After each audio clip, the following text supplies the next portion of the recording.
Assalamualaikum warahmatullahi wabarakatuh. Kembali lagi dengan saya, Kak Ayu, dari Bimbingan Belajar Setiabudi Indonesia. Oke, pada kesempatan kali ini, kita akan membahas soal matematika lagi. Perhatikan contoh soal berikut.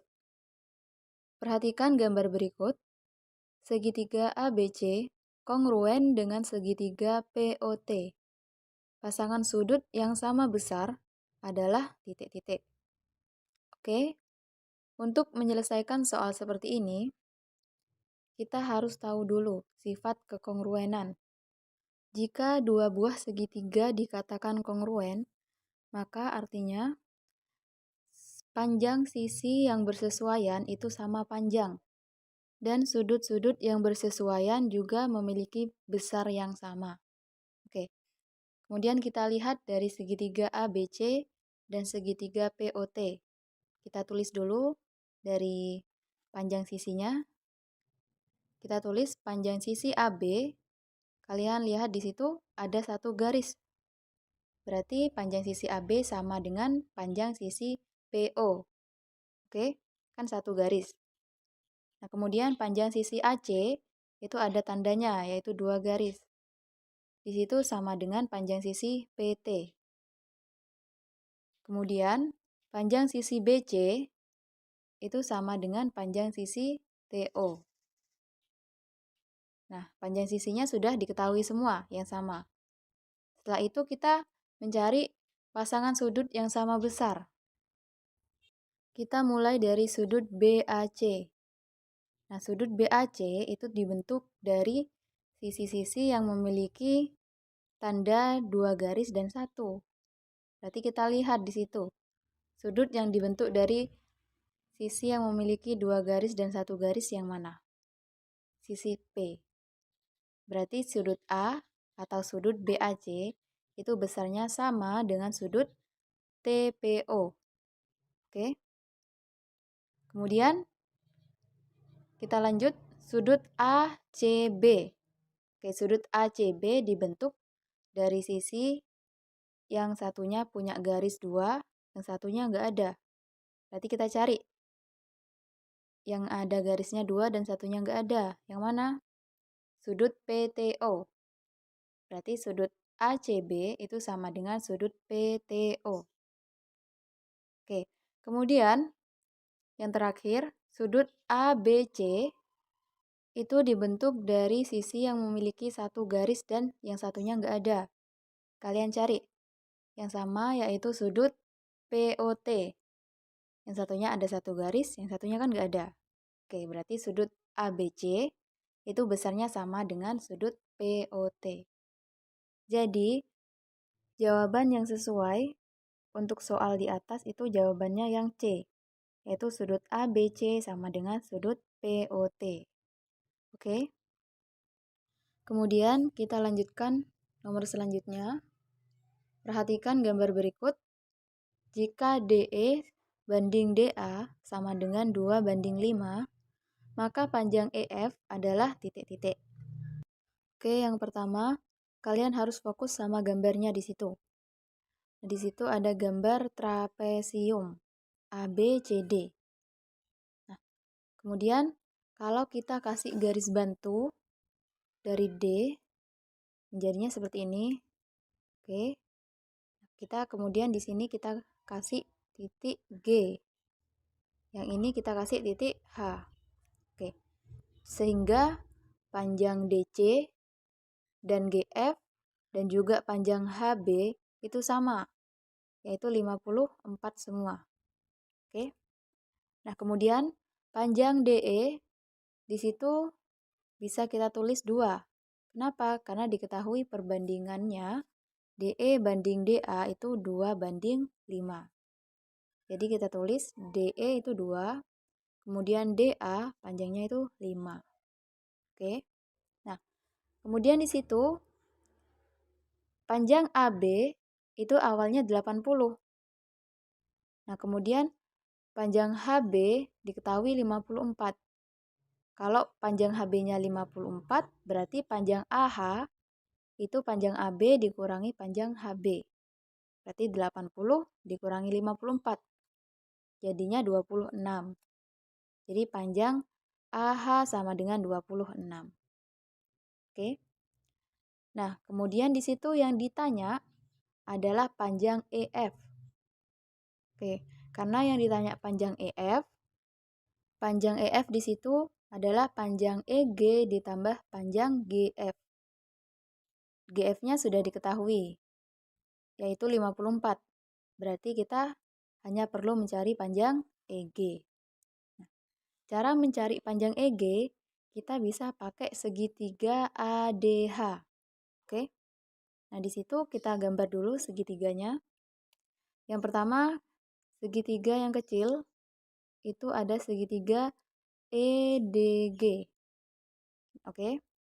Segitiga EDG, dan kita gambar lagi segitiga yang besar itu ada segitiga ADH.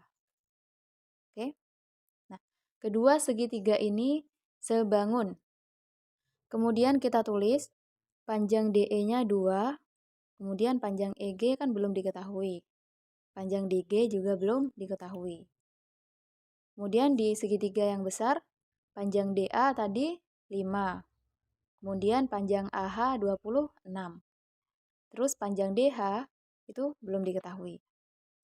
Karena kedua segitiga ini adalah sebangun, maka sisi-sisi yang bersesuaian itu memiliki perbandingan yang sama. Jadi bisa kita tulis sisi DE per sisi AD itu sama dengan sisi EG per sisi AH, kemudian sama dengan sisi DG per sisi DH. Oke, kan memiliki perbandingan yang sama. Setelah itu kita ganti panjang ED-nya berapa? Tadi 2. Kemudian per AD itu panjangnya 5. Berarti 2 per 5. Sama dengan panjang EG belum diketahui. Berarti kita tetap tulis EG. Per panjang AH yaitu 26. Kemudian sama dengan panjang DG itu tetap karena belum diketahui. Dan panjang DH-nya juga tetap. Oke.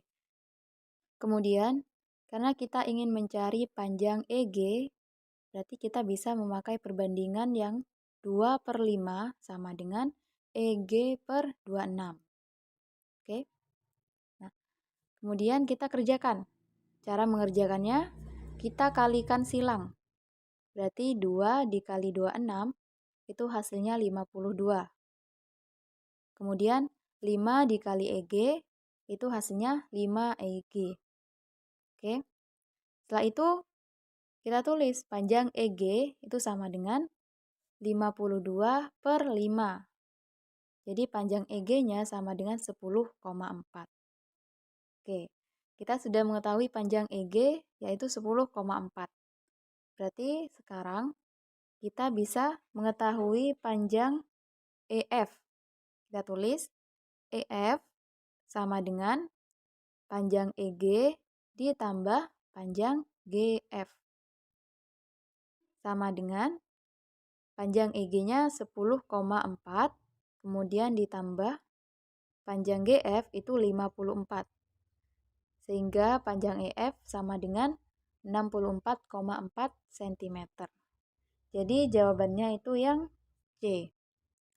Oke, kemudian kita lanjutkan nomor 28. Perhatikan contoh soal berikut. Sebuah tiang tingginya 2 meter, memiliki bayangan 250 cm. Pada saat yang sama, bayangan sebuah gedung 40 meter. Tinggi gedung tersebut adalah titik-titik. Oke, kalian harus fokus sama soalnya terlebih dahulu. Nah, di soal itu terdapat sebuah tiang dan sebuah gedung. Berarti kita harus gambar dulu. Kita buat ilustrasinya. Oke, perhatikan di situ. Nah, itu adalah gambar gedung dan gambar tiangnya. Kemudian kita tulis tinggi sebuah tiangnya itu adalah 2 meter. Oke, kita tulis. Nah, kemudian bayangannya itu 250. Berarti yang depan. Ini bayangannya. 250 cm. Kemudian, bayangan sebuah gedungnya itu 40 meter. Oke. Yang ditanya adalah tinggi gedung tersebut. Oke. Kalau ada soal seperti ini, itu bisa kita selesaikan dengan menggunakan perbandingan.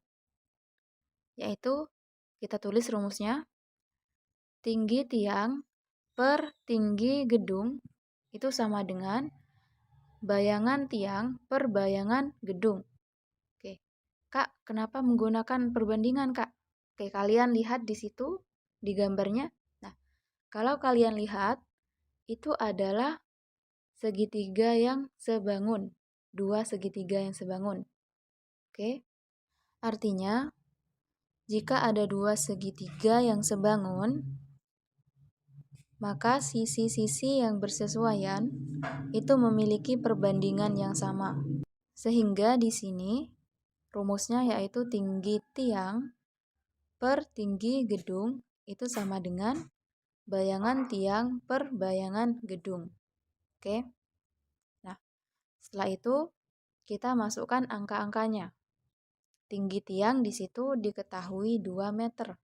Berarti kita tulis 2 per tinggi gedung. Oke, tinggi gedung di situ belum diketahui. Berarti kita tetap tulis TG. Seperti itu aja. Kemudian sama dengan bayangan tiang. Bayangan tiang diketahui 250 cm. Per bayangan gedung itu 40 meter. Oke. Nah, berarti kemudian kita lihat di situ satuannya harus kita jadikan meter. Berarti kita tulis lagi 2 meter per tinggi gedung atau TG itu sama dengan, nah di situ dilihat awalnya kan 250 cm. Berarti kalau dijadikan meter menjadi 2,5 meter. Oke. Berarti 2,5 per 40. Oke. Nah, setelah itu bisa kita kerjakan dengan cara dikali silang. 2 kali 40 itu hasilnya 80. Kemudian sama dengan TG dikali 2,5 itu hasilnya 2,5 TG. Oke. Berarti TG sama dengan 80 dibagi 2,5. Jadi TG-nya sama dengan 32 meter. Jadi tinggi gedung tersebut adalah 32 meter. Jawabannya yang B. Oke. Kemudian kita lanjutkan nomor 29. Perhatikan gambar kerucut berikut. Garis PQ adalah titik-titik. Oke. Di situ di ABC-nya di situ ada jari-jari, diameter, garis pelukis dan garis tinggi. Nah, yang ditanya adalah garis PQ. Nah, kalian lihat di situ garis PQ itu adalah garis yang menghubungkan titik puncak kerucut yaitu di titik Q dengan titik keliling alas kerucut yaitu di titik P. Nah, garis PQ ini itu biasanya disebut garis apotema atau bisa juga disebut dengan garis pelukis. Jadi garis PQ itu adalah garis pelukis. Sama juga dengan garis RQ. Jadi jawaban untuk nomor 29 itu yang C, garis pelukis. Oke, kemudian kita lanjutkan untuk nomor 30. Perhatikan gambar di bawah ini. Jaring-jaring balok adalah titik-titik. Oke, kalian perhatikan gambar nomor 1, nomor 2, nomor 3, dan nomor 4. Nah, di situ yang ditanya adalah jaring-jaring balok. Berarti kalian lihat jaring-jaring balok yang benar itu contohnya seperti nomor 1 dan nomor 4. Sehingga nomor 2 dan nomor 3 itu bukan termasuk jaring-jaring balok. Kenapa? Karena nanti jika dicoba atau diuji dengan cara kalian memotong atau membuatnya dari kertas, itu tidak akan membentuk bangun balok. Sehingga yang benar itu hanya nomor 1 dan nomor 4. Jadi jawaban untuk nomor 30 itu jawabannya yang D. Oke? Sekian dari saya. Wassalamualaikum warahmatullahi wabarakatuh.